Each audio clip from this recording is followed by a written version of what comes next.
あなたにはどうしても叶えたい夢はありますか？遡ることおよそ15年前の2007年12月、インドカルナータカ州のバンガロール郊外。またあいつの仕業か。警察は女性の遺体を前に奥歯を噛み締めます。たった2ヶ月の間に同一犯のものと思われる遺体が発見されたのはこれで5回目。被害者はみんな女性で暴行された形跡がなく、その誰もが綺麗な身なりのまま息を引き取っている点でも奇妙な事件でした。得体の知れない殺人鬼の登場に市民はすっかり怯えきっていました。そんなある日、ようやくこの事件の犯人が逮捕されたという一報が入るんです。外傷を一切残さず人々を殺めていったこの犯人は一体どんな人物なのか。市民の注目が集まる中、その正体が明るみになるとざわめきは一層広がっていきました。なぜなら逮捕されたのは普通のおばさんだったから。外傷や暴行の形跡もなく、多くの女性の命を奪った謎の中年女性。彼女のあまりにも巧妙な犯行の手口とは。被害者たちを陥れたもの、それはまやかしの希望だったのです。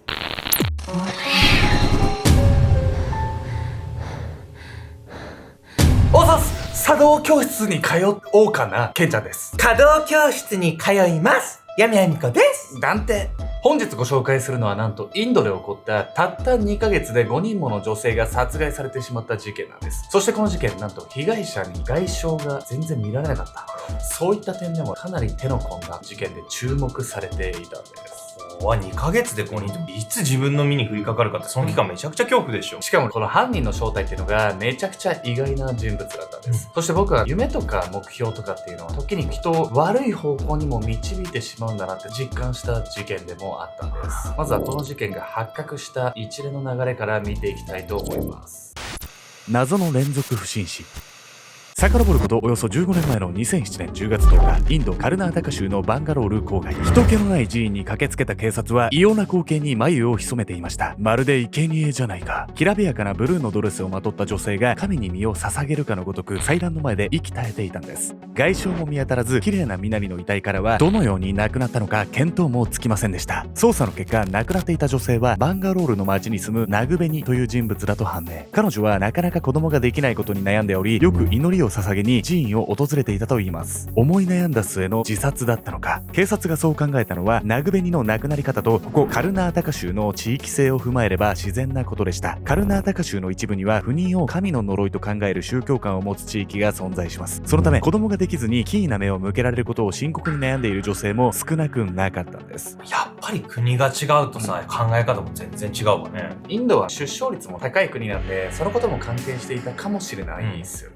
ただ検視の結果を聞くと、警察は自殺だったという考えをすぐに改めることになります。ナグベニの体内から発見されたもの、それは青酸カリ。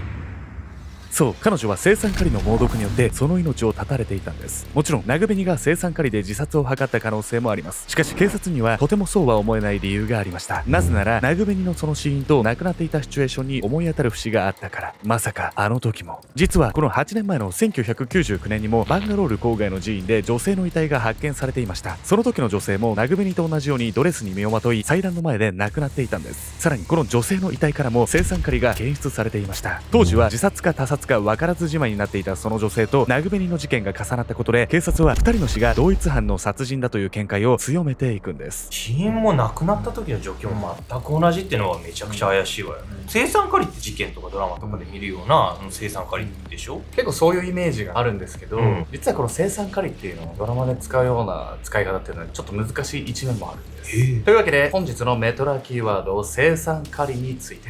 青酸カリの正式名称はシアン化カリウム。主に金属のメッキ加工に使用される工業用品なんです。万が一人間が飲むことがあれば胃酸と反応して青酸ガスが発生し、呼吸困難や多臓器不全で死に至ることもあるんです。青酸カリの致死量は小さじ1杯程度。サスペンスでは飲み物に混ぜて殺害する描写がよく見られるんですが、青酸カリは金属のような独特の味がするため、実際はこの量をバレずに飲ませることは至難の業だと言われているんです。確かに金属みたいな味がしたらさ、口つけた瞬間にうわってなって吐き出すわよね。飲みもしないないわよ。なので致死量を飲ませるっていうのは気づいちゃうっていう点においては至難の技とも言えるものでもあるんです。くそ、一体何人殺せば気が済むんだ。ナグベニの遺体発見から2ヶ月後の2007年12月18日、またしても寺院で見つかった女性の遺体を前に、警察は募る焦燥感を抑えきれなくなっていました。実はナグベニの遺体が見つかって以降、2ヶ月の間に同じ状態で亡くなっている女性が4人も発見されていたんです。死因は全て青酸カリによるものだったため、同一犯であることはほぼ確実。しかし犯人の正体は謎に包まれていました。警察は親しい人間の犯行を疑い、被害者女性たちの周辺で聞き込みを行うも不審な点は一切見つからず、その後1年以上もの間有力な情報は得られなかったんです。女性たちの知り合いに怪しい人いなかったってことよね。見ず知らずの相手からいきなり青酸カリ致死量飲ませられるってどうすればできるの？そんな謎ですよね、もう迷宮入りしそうだなっていう状態のまま1年が経過してしまうんですけど、あることがきっかけで事件は急展開を迎えるんです。怪しい女。2008年12月31日、年の瀬のせわしない空気が流れる中、バンガロールの警察に1本の通報がありました。店に怪しい女がいるんです。すぐに来てください。通報してきたのは宝飾店の店主。警察が駆けつけると、女は店主の手を振り払い、必死で逃走しようとしているところでした。女の見た目はごく普通の中年女性といった感じでしたが、店主は彼女の振る舞いに違和感を覚えたといいます。女は店にブランド物のネックレスを売りに来ていました。しかし、そのネックレスは明らかに若い女性が身につけるようなもので、中年の女が持っているにしてはあまりに不自然だったため、店主は盗品だと考えたんです。このネックレスは本当にあなたのものですか？当たり前じゃないの。警察が尋ねると、女は不服そうな態度で答えました。続けて名前と職業を尋ねると、彼女はこう言ったんです。名前はマリカ、聖女よ。聖女って何よ？不思議な感じしますよね。日本ではそんなことを言ったら怪しまれる可能性高いんですけど、インドではね、聖女っていうのは立派な職業なんです。あ、そうなの？インドでは宗教っていう重みが、それを重要する風潮がやっぱあるんで、聖女っていうのは一目置かれる存在、女性の目指す仕事の一つになっていたんです。今の会話自体別に何らおかしいことはないってわけね。そうなんです、ですがこのマリカ、ある重大な秘密を抱えていたんです。その後も警察は様々な質問を投げかけたんですが、マリカはのらりくらりとあやふやな回答をするばかり。この女、何か隠してるな。不審に思った警察はマリカについて詳しく調べることにしました。すると徐々に彼女が質問にはっきりと答えられなかった理由が分かってきたんです。実はマリカには警察に知られたくない過去がありました。その過去とは窃盗の前科。この前科が明らかになった以上、宝飾店に持ち込んだネックレスが盗品ではないと言い張る彼女の言い分もかなり怪しくなってきます。そしてさらに捜査を進める中で、警察は驚くべき真実にたどり着きました。持ち込まれたネックレスのシリアルナンバーから本当の持ち主を調べたところ、その正体はとんでもない人物だったんです。その人物とは、寺院で亡くなっていたナグベニ。なんでマリカがナグベニのネックレスなんか持ってんのよ。もうめちゃくちゃ怪しすぎますよね、これ。もう怪しいわよ。このマリカ、一体どんな人物だったのか深掘りしていきたいと思います。夢と現実。1970年、マリカはバンガロールのカガリプラというのどかな町で生まれました。本名は KD ケンパンマ。マリカというのは自分の過去を隠すために使っていた偽名の一つだったんです。マリカの実家は貧しく、彼女は幼少の頃から質素な生活を強いられていました。そんな中、彼女が唯一日々の楽しみにしていたものがありました。それは映画。映画の中にはマリカが普段見ることも叶わない優雅な暮らしをするヒロインたちが登場します。私もいつか映画で見たお金持ちみたいな暮らしがしたい。マリカは幼心にそんな夢を抱き、優雅な暮らしへの憧れを日増しに強くしていったんです。しかし現実はマリカが思い描いたようにはいきませんでした。マリカは18歳の頃、仕立て屋の男性とお見合い結婚し、3人の子宝にも恵まれます。その暮らしは一見幸せそうに見えていたんですが、彼女の内心は不満だらけでした。こんなしみったれた生活はもう嫌。貧しい家庭で育ったマリカがお見合いでいきなりお金持ちの男性と巡り合えることはなく、結婚してもそれまでの質素な暮らしは変わらなかったんです。そしてマリカは少しでも収入を増やそうと家政婦の仕事を始めることにします。しかしまさかこの決断が彼女の転落人生のきっかけになろうとは、この時はまだ誰も知る由はありませんでした。家政婦始めることでどう悪い方向に転ぶのよ。家政婦をやるとね、ある程度裕福な家で働くわけじゃないですか、この経験が何かに悪影響を与えてしまうんです。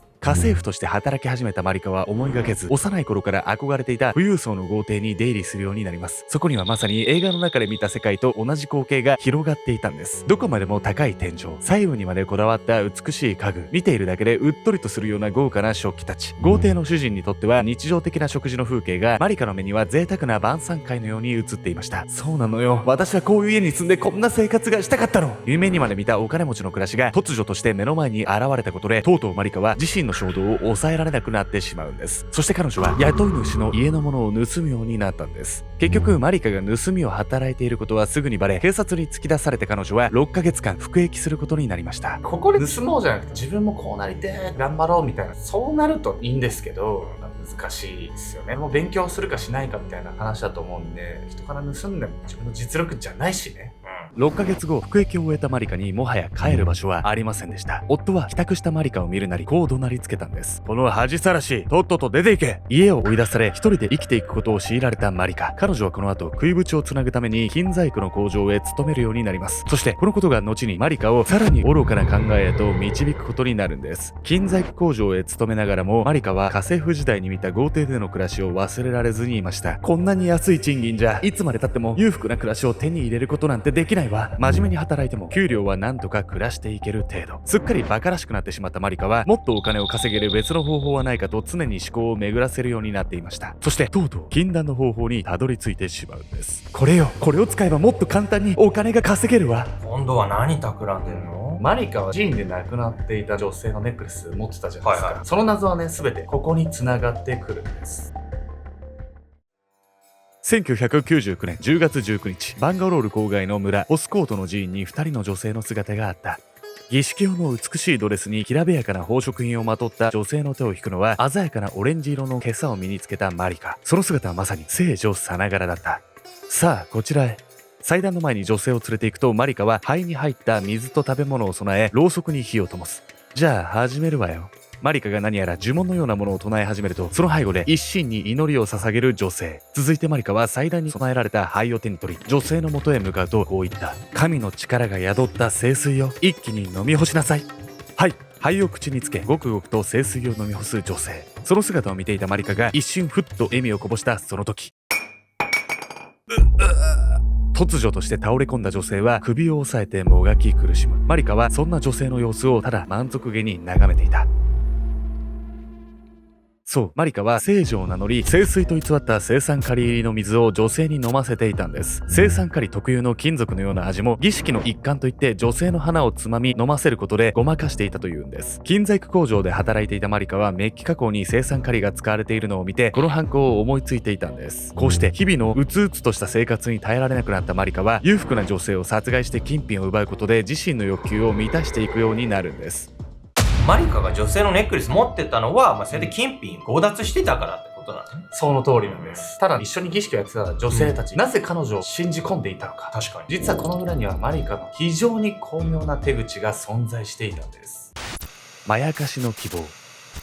青酸カリを使った犯行を思いつくとマリカは早々に金細工工場の仕事を辞めてしまいます。そこから彼女は毎日寺院に入り浸り殺害するターゲットの品定めを行うようになるんです。マリカがターゲットに求めた条件は2つ。1つ目はお金持ちの女性であること、そしてもう1つが深い悩みを抱えていることでした。深い悩みを抱えている女性ほど心につけ込みやすく、マリカが行う偽物の儀式にも簡単に誘い出すことができました。そして毎日寺院に入り浸っていれば悩みを抱える女性を見極めるのは簡単なこと。なぜなら悩みの深い女性ほど何度も熱心に寺院に通い祈りを捧げるからなんです。確かマリカが住んでた地域っていうのはもう宗教的に不妊に悩んでる女性が多い地域だったわね。そうなんです。実際に被害に遭った女性も不妊に悩んでいた方々だったんです。何日もかけてターゲットを見定めると、続けてマリカはこのように声をかけます。ねえあなた、悩み事があるでしょ？よかったら話を聞かせてくれない？マリカは女性を毎日見ていたにもかかわらず、この時初めて会ったかのように振る舞います。すると悩みを見抜かれたと感じる女性はついマリカの話に耳を貸してしまうんです。そこからマリカは女性の悩みを親身になって聞くふりをし、信頼を勝ち取っていきます。そして頃合いを見計り、次のように切り出すんです。あなたの悩みを解決する方法が一つだけあるの。それがプージャよ。プージャというのはヒンドゥー教の礼拝儀式のこと。マリカはこの儀式を通して神に思いを届け、女性の願いを叶えられると説明するんです。悩んでる人たちの弱みにつけ込んでさ、卑劣な女じゃない。女性たちも不妊に真剣に悩んでいるんで、こんな誘われ方をしたら断れないですよね。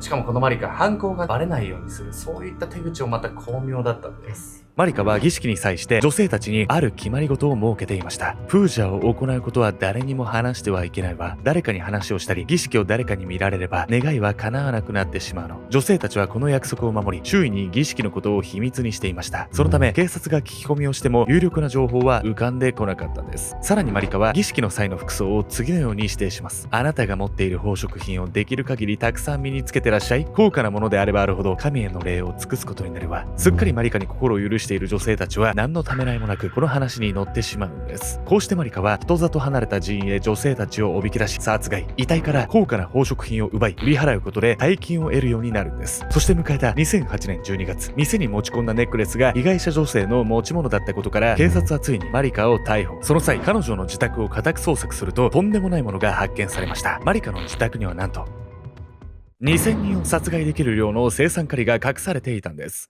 実はマリカは金細工工場に勤めていた時に青酸カリの入手ルートを調べ、業者から直接買い付けていました。警察の調べに対しマリカは少なくとも7名の女性を殺害したことを認めたんです。しかし同時に次のような発言もしています。何人殺したかなんて覚えてないわよ。実際身元不明として処理された遺体もあり、何人の女性の命が奪われたのか正確には分かってはいません。2000人殺せる量って今からそれだけの人犠牲にしてやろうとかそんなこと思ってたかと思うとかなり恐ろしいわ。金細工の作業に使うとか適当な理由をつけて無理やり買ったと思うんですけど、うんそういうことができてしまうっていう制度的な問題もありますよね。そうだねやっぱ危険物の扱いっていうところは国が率先してやっていかないとこういった事件が起こってしまう可能性も高まりますよね。さてマリカには一体どんな判決が下されたんでしょうか。2010年、マリカに死刑判決が言い渡されました。しかし、その2年後には終身刑に減刑。マリカの犯行を裏付けるものは状況証拠だけで、確かな物証は一つも見つかっていなかったからなんです。逮捕された後も極刑を免れた彼女の犯行は完全犯罪に近いものだったのかもしれません。この事件の反響を受け、2021年にはカナダにてマリカをモデルにした最内でマリカという映画が公開されました。映画の中の優雅な暮らしに憧れたマリカは皮肉にも殺人犯の汚名を持って映画化されることになったんです。自身の願望を叶えるためだけに多くの悩める女性を犠牲にしたマリカ。人の道を外れた行為で叶えられる夢などあっていいわけがないと僕は強く思います。